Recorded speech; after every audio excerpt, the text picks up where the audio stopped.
마태복음 말씀 산상수훈을 살펴보고 있습니다. 이 7절부터 11절까지의 말씀, 구하라, 찾으라, 문을 두드리라, 얼마나 좋은 말씀입니까? 하늘 아버지께서 좋은 것으로 주신다.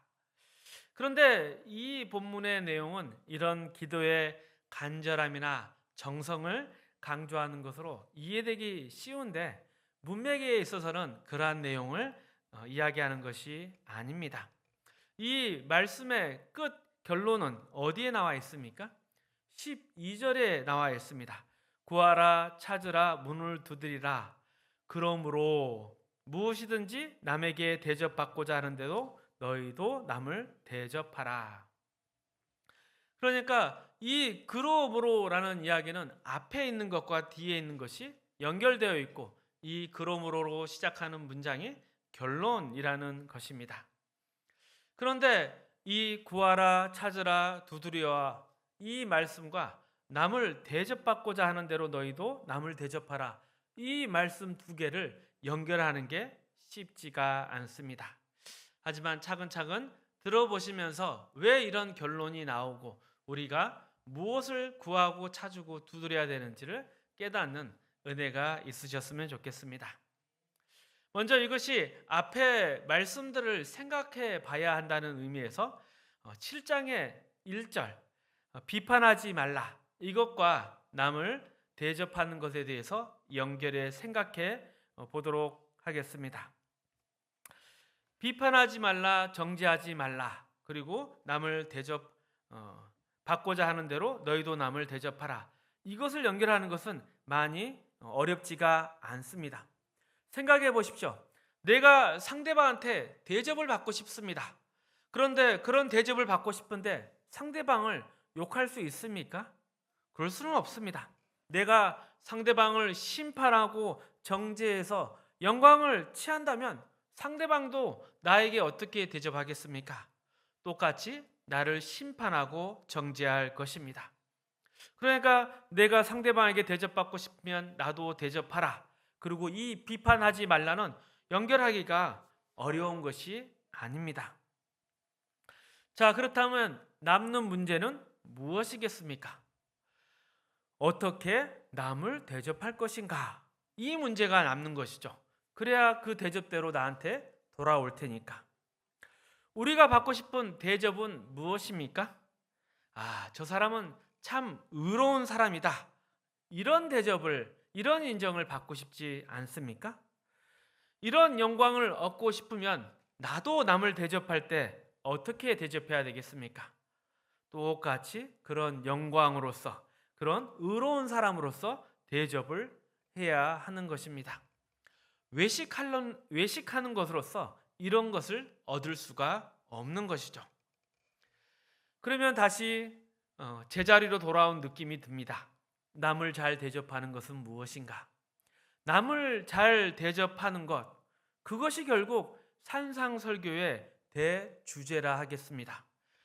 남을 잘 대접한다. 하나님을 어떻게 대접하고 이웃을 어떻게 대접할 것인가? 산상수훈의 대주제는 하나님 사랑, 이웃 사랑입니다. 그러니 이런 남에 대한 대접 문제는 하나님 사랑, 이웃 사랑으로 올 수밖에 없습니다. 그리고 이것이 율법이고 선지자라고 이야기를 합니다. 그 말은 무엇이겠습니까? 남을 잘 대접하는 것이, 하나님 사랑하고 이웃 사랑하는 것이 기독교의 전부다, 이야기를 하고 있는 것입니다. 자, 남을 잘 대접하는 것, 하나님 사랑, 이웃 사랑하는 것, 여기에 대해서 우리는 이미 마태복음 5장에서 분명한 가르침을 받았습니다. 우리 마태복음 5장 43절에서 47절까지 말씀 함께 읽어보겠습니다. 또 내 이웃을 사랑하고 내 원수를 미워하라 하였다는 것을 너희가 들었으나 나는 너희에게 이르노니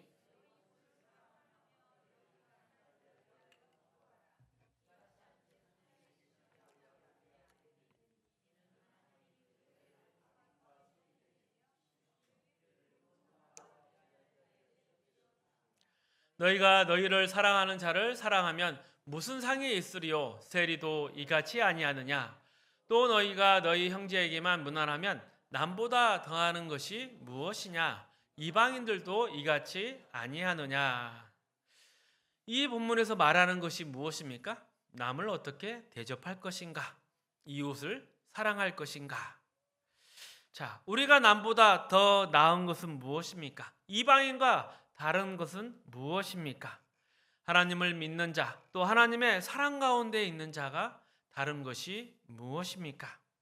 그것은 바로 하나님을 사랑하듯이 그 사랑으로 이웃을 사랑한다는 것입니다. 그러니 이 마태복음 5장의 강조점은 하나님을 사랑한다면, 우리가 만약 하나님을 사랑한다 그렇게 말한다면 참다운 이웃 사랑은 너무나 당연한 것이다. 하나님 사랑과 이웃 사랑은 결국 하나이다. 이것이 마태복음 5장의 강조점입니다. 그래서 우리는 우리의 영광을 이 이웃 사랑에서 얻을 수 있습니다. 내가 상대방에게 영광을 받고 싶으면 내가 상대방에게 영광스럽게 대해야 하는 것입니다. 그런데 우리는 알다시피 상대방을 대접해 줄 영광이 없습니다. 왜냐하면 사람은 다 악하고 죄로 부패했기 때문입니다. 그래서 우리는 상대방을 영광 가운데 대접할 수가 없습니다. 사람이 진짜 사람을 제대로 대접한다는 것은 오직 십자가 그리스도의 그 십자가 안에 있을 때만 가능한 것입니다. 우리가 진정한 하나님의 자녀로 회복되었을 때 우리 모두가 하나님의 은혜가 필요한 자들이다, 이런 마음을 갖고 있을 때 우리는 서로 사랑할 수 있는 것입니다. 서로 경쟁하고 뺏고 뺏는 것이 아니라 우리가 서로 나누고 베풀 수 있는 것, 그것은 내가 하나님의 형상을 닮은 하나님의 자녀일 때만 가능한 것입니다. 그러기에 우리가 대접받길 원하고 대접하려고 하면, 그 가운데 영광이 드러나려고 하면 먼저 선행되어야 되는 것이 무엇인가? 바로 내가 하나님을 닮아야 되는 것입니다. 이것이 바로 이 마태복음 7장 7절에서 12절 구하라, 찾으라, 두드리라의 핵심 내용인 것입니다. 무엇을 구할까요? 무엇을 찾을까요? 무엇을 두드릴까요? 바로 하나님 자녀됨을 구하라, 그것을 찾아라, 그것을 두드리라입니다. 이렇게 되면 마태복음 7장에서 1절부터 12절까지의 내용이 한 문맥으로 연결이 되는 것입니다. 물론 기도는 간절히 열심히 해야죠. 그러나 이 마태복음 7장의 내용은 그런 일반적인 기도의 내용을 하는 것이 아닙니다. 우리가 무엇을 구하든지 무엇을 소원하든지 그 모든 것들은 하나님 안에 있는 것이고, 그 하나님 안에 있는 것이야말로 진정한 가치 있는 것이라는 것을 우리에게 가르치고 있는 것입니다. 왜 이것을 다시 한번 말씀 가운데 강조하고 있을까요? 그것은 우리가 바로 이 기도라는 것을 통해서 헛된 것을 구하기 때문입니다. 우리는 사실 앞에 등장했던 개나 돼지 같은 존재였습니다. 토했던 것을 다시 먹고 몸을 씻고도 다시 더러운 구덩이에 들어가는 자들이었습니다. 하나님이 받으실 영광을 뺏는 자였고, 죄를 지어서 나만 못 가는 게 아니라 다른 사람도 천국에 못 들어가게 막는 자들이었습니다. 그래서 우리는 그만큼 헛된 자들이었고 못난 자들이었습니다. 산상설교에서 지적하고 싶은 것이 바로 이것이었습니다. 진짜 신앙의 핵심은 무엇인가? 윤리나 도덕, 교훈 이런 것이 아니다. 신앙 가지고 자기 치장하지 말라. 이런 경고를 계속한 것입니다. 마태복음 5장, 6장 사람 앞에서 너희 일을 행하지 않도록 주의하라. 외식하지 마라. 칭찬받기 위해서 종교로 너희를 치장하지 말라. 그런데 왜 우리는 그렇게 살고 있을까요? 그것은 하나님보다 세상을 더 사랑하고 세상을 더 무서워하기 때문입니다. 그래서 거기서 어떤 내용이 등장하느냐? 바로 염려하지 말라가 등장했습니다. 걱정하지 마라, 염려하지 마라, 공중에 나는 새를 봐라. 하나님께서 먹이신다. 세상이 먹이는 게 절대 아니다. 들에 핀 백합화를 봐라. 세상에 어떤 영광으로도 이 꽃 하나 당하지 못한다. 누가 진짜 주인인가 생각하라. 오늘 있는 들불도 하나님이 이렇게 입히시거든 하물며 너희일까 보냐. 믿음이 적은 자들이라. 이렇게 이야기를 했습니다. 이 표현이 그대로 이 7장 가운데 들어와 있는 것입니다. 구하라 그리하면 너희에게 주실 것이요 찾으라 그리하면 찾아낼 것이요 문을 두드리라 그리하면 너희에게 열릴 것이니 구하는 이마다 받을 것이요 찾는 이는 찾아낼 것이요 두드리는 이에게는 열릴 것이니라. 너희 중에 누가 아들이 떡을 달라 하는데 돌을 주며 생선을 달라 하는데 뱀을 줄 사람이 있겠느냐. 너희가 악한 자라도 좋은 것으로 자식에게 줄 줄 알거든. 하물며 하늘에 계신 너희 아버지께서 구하는 자에게 좋은 것으로 주시지 않겠느냐. 이 얼마나 정확히 일치하는 표현입니까?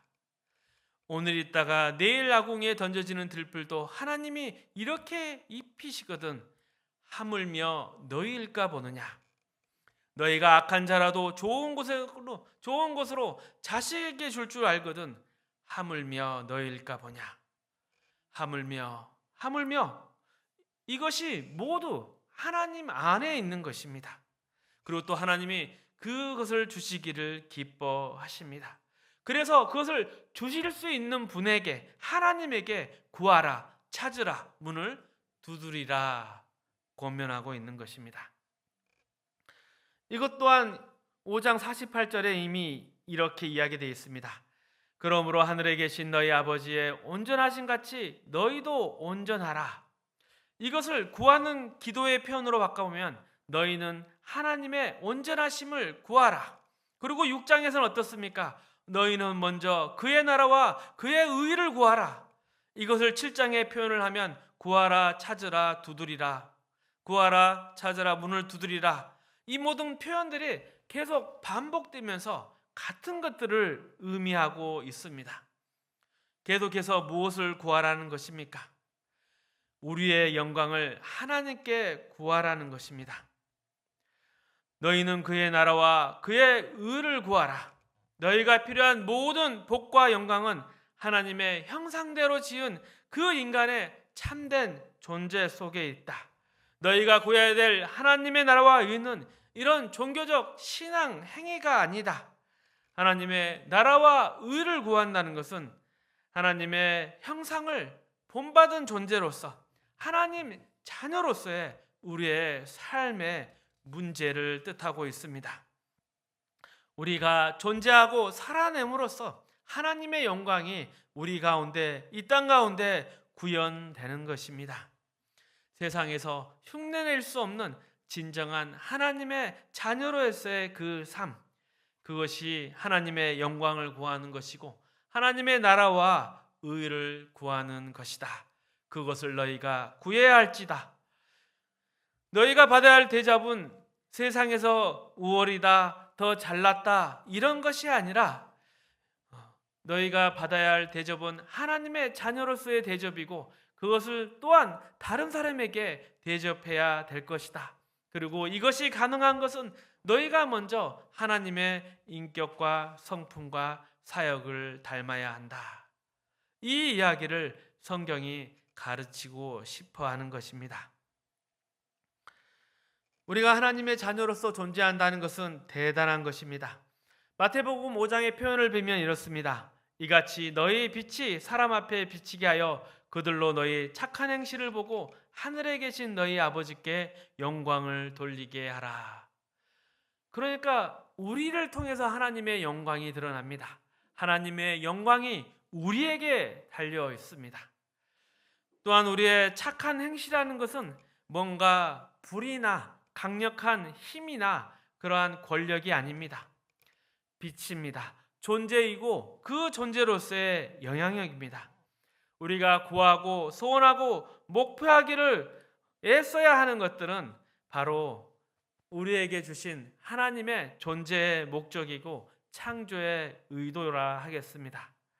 우리에게 하나님이 주신 그 모든 것은 하나님을 닮은 자녀의 삶 가운데 담겨져 있습니다. 이같이 한즉 하늘에 계신 너희 아버지의 아들이 되리라. 그것이 바로 우리가 구할 영광이고 우리가 찾아야 될 그 문을 열어야 될 소원이고 목표라 하겠습니다. 우리는 이웃을 대할 때 세상과 같이 대하지 않습니다. 우리는 세상과 다르게 그들을 대하고 그들을 섬깁니다. 심판하거나 경멸하거나 짓밟지 않습니다. 그리고 또 이웃을 경쟁 상대로 삼지 않습니다. 이것이 예수 믿는 사람의 가장 큰 다른 점입니다. 그리고 이것은 단지 몇 가지의 행위나 기능에 대한 이야기가 아닙니다. 에베소서 4장 31절 32절 말씀을 보면 예수 믿는 사람들이 행해야 될 권면을 이야기하고 있습니다. 이 내용들은 전부 다 기능적이지 않고 성품적인 내용을 담고 있습니다. 우리 함께 읽어보겠습니다. 에베소서 4장 31절 32절 말씀입니다. 너희는 모든 악독과 노함과 분냄과 떠드는 것과 비방하는 것을 모든 악에 함께 버리고 서로 친절하게 하며 불쌍히 여기며 서로 용서하기를 하나님이 그리스도 안에서 너희를 용서하심 같이 하라. 이 말씀이 오늘 설교의 본문과 정확히 일치합니다. 남에게 대접받고자 하는데도 너희로 남을 대접하라. 이것은 세상 사람들이 할 수 없습니다. 왜냐하면 세상 사람들은 사랑 앞에서 영광을 취하려 하기 때문에 이것을 할 수 없습니다. 악독과 노함, 분냄과 떠드는 것, 회방하는 것, 모든 악에 함께 버리는 것, 이러한 것은 예수 믿지 않고는 결코 할 수 없는 것입니다. 그런데 혹시 우리가 몇 가지 종교적인 행위로서 내가 예수를 잘 믿고 있다, 아니면 스스로 예수를 믿는 자라 착각하고 있지 않나 돌아봤으면 좋겠습니다. 뭔가 교회에서 일을 할 때, 신앙적인 어떤 행사를 할 때는 마음 가운데 평안이 있는데 집에 돌아와서 혼자 있으면 뭔가 자신의 신앙에 대해서 불안해하는 사람들이 있습니다.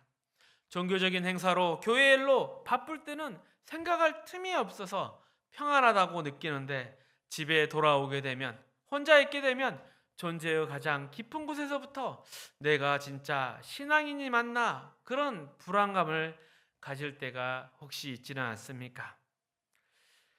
우리의 신앙을 한국 교회에서는 그동안 일하는 데 너무 치중했습니다. 물론 그래서 한국 교회가 헌신적이고 그 열심과 지극정성이 있어서 지금 여기까지 올 수가 있었습니다. 그런데 그 신앙의 내용, 삶의 내용이 부족하고 실력이 없는지 살펴봐야 합니다.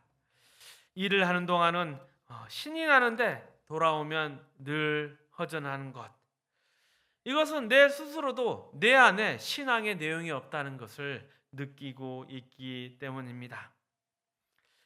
에베소서 5장 8절 말씀, 너희가 전에는 어둠이더니 이제는 주 안에서 빛이라. 빛의 자녀들처럼 행하라. 빛의 열매는 모든 착함과 의로움과 진실함에 있느니라. 이러한 모든 것은 다 성품적인 것입니다. 어떠한 행위나 기능이 아닙니다. 무엇을 하기 위한 수단으로 써먹는 것들이 아니라 존재 자체의 본질들을 이야기합니다. 이것을 구하라고 하십니다. 이것이 우리가 구하고 찾고 문을 두드려 얻어야 할 것이라 합니다. 그리고 오직 하나님만이 이것을 주실 수 있습니다. 근본적으로 우리가 가져야 할 소원과 기도는 바로 하나님을 닮게 해 주십시오, 이것이어야 합니다. 마태복음 16장 24절 말씀입니다. 함께 읽어보겠습니다. 이에 예수께서 제자들에게 이르시되 누구든지 나를 따라오려거든 자기를 부인하고 자기 십자가를 지고 나를 따를 것이니라. 우리는 더 이상 자기 욕심을 따라 살지 않고 또 자기를 자랑하고 증명하기 위해서 남을 해하는 경쟁적 싸움을 하지 않습니다. 왜냐하면 예수님이 그렇게 살지 않았습니다. 이러한 예수님의 삶에 대해서 고린도후서 5장 11절에서 11절 말씀은 또 이렇게 권면하고 있습니다. 함께 읽어보겠습니다. 우리는 주의 두려우심을 알므로 사람들을 권면하거냐 우리가 하나님 앞에 알려졌으니 또 너희의 양심에도 알려지기를 바라노라. 우리가 다시 너희에게 자천하는 것이 아니요 오직 우리로 말미암아 자랑할 기회를 너희에게 주어 마음으로 하지 않고 외모로 자랑한 자들에게 대답하려 하는 것이라. 우리가 만일 미쳤어도 하나님을 위한 것이요 정신이 온전하여도 너희를 위한 것이니 그리스도의 사랑이 우리를 강권하시는도다. 우리가 생각하건대 한 사람이 모든 사람을 대신하여 죽었은즉 모든 사람이 죽은 것이라. 그가 모든 사람을 대신하여 죽으심은 살아있는 자들로 하여금 다시는 그들 자신을 위하여 살지 않고 오직 그들을 대신하여 죽었다가 다시 살아나신 이를 위하여 살게 하려 함이라. 그러므로 우리가 이제부터는 어떤 사람도 육신을 따라 알지 아니하노라. 그리스도도 육신을 따라 알았으나 이제부터는 그같이 알지 아니하노라.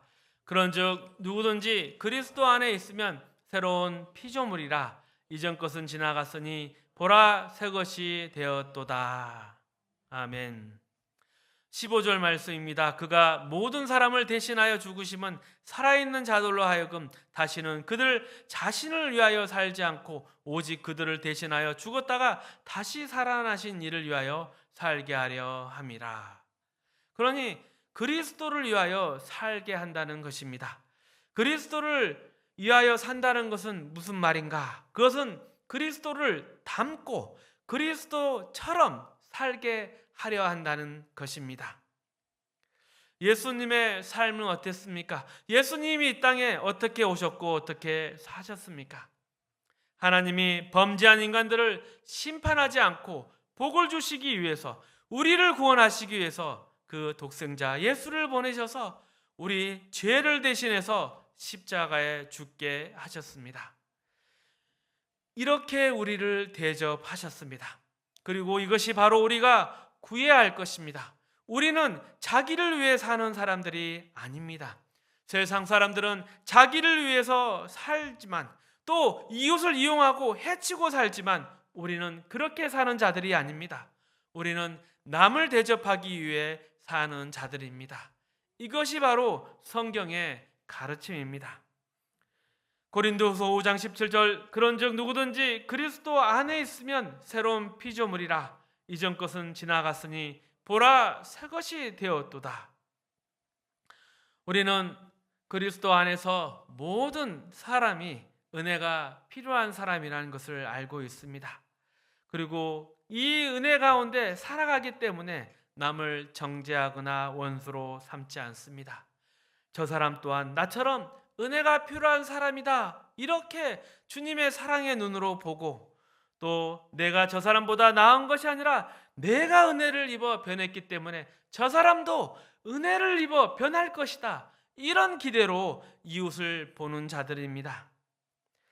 그리스도 예수 안에 들어온 자에게 누가 잘났고 누가 못났고 이런 것은 없습니다. 앞선 자와 뒤에 선 자가 그저 있을 뿐입니다. 우리는 모두 다 궁극적으로 저 하나님의 자녀다운 자리, 그 영광의 자리로 갈 것을 믿습니다. 내가 먼저 믿어 나이를 더 먹었고 저 사람이 나중에 믿어 어릴 뿐이지 저 사람보다 내가 더 나은 것이 아닙니다. 그저 믿음의 차이가 있다는 것만 알고 있을 뿐입니다. 우리 모두는 그리스도 예수를 위하여 사는 자들입니다. 예수가 우리를 어떻게 대접하셨나? 그 대접으로서 우리는 이웃을 대해야 할 것입니다. 스스로에게 물어보십시오. 우리의 신앙이 몇 가지의 종교 행위가 아니라 존재의 문제라면, 빛과 소금의 문제라면 나는 하나님의 자녀로서 매일매일 주시는 그 일상의 삶 가운데 하나님의 사람으로 서 있어야 합니다. 우리만이 빛이고 우리만이 소금입니다. 이것을 감출 방법은 없습니다. 우리의 존재를 통해서 그 영향력이 이 땅 가운데 드러나는 것이고 우리를 통해 하나님의 나라가 선포되는 것입니다. 하나님의 영광이 선포되는 것입니다. 여러분이 존재하는 곳에서 하나님의 자녀로 또 그리스도를 따르는 자로서 마땅히 책임을 다해야 합니다. 이 일에 대해서 핑계댈 자는 아무도 없습니다. 그리고 이 일을 구하십시오. 그렇다면 그날이 그날 같은 그 권태롭고 힘든 나날들, 먹고 살기 위해 주어진 그러한 시간이 아니라 이 시간들이야말로 내가 하나님을 닮아가는 시간이구나. 하나님의 자녀로 커가고 성숙해가는 복된 날이구나. 이것을 깨달을 수 있게 될 것입니다. 여러분이 기도해줘야 할 사람, 또 싸워야 할 세상의 이업들이 매일매일 기다리고 있습니다. 그 안에서 우리는 하나님의 자녀로 존재하고 반응하고 또 싸우고 이기기 위해 우리는 늘 하나님의 도움을 구하러 기도할 수밖에 없습니다. 하지만 이런 삶이 자녀다움을 갖춰가는 삶이다. 이것을 깨달으면 매일 승리와 실패를 오고 간다 하더라도 실패가 스스로를 분발케 하고 승리가 하나님의 자녀됨을 감사로 이끌어 가게 될 것입니다. 이러한 하나님의 자녀로서 존재하고 살아가고 그 책임을 다해가는 멋진 인생이 되시기를 주님의 이름으로 축복합니다.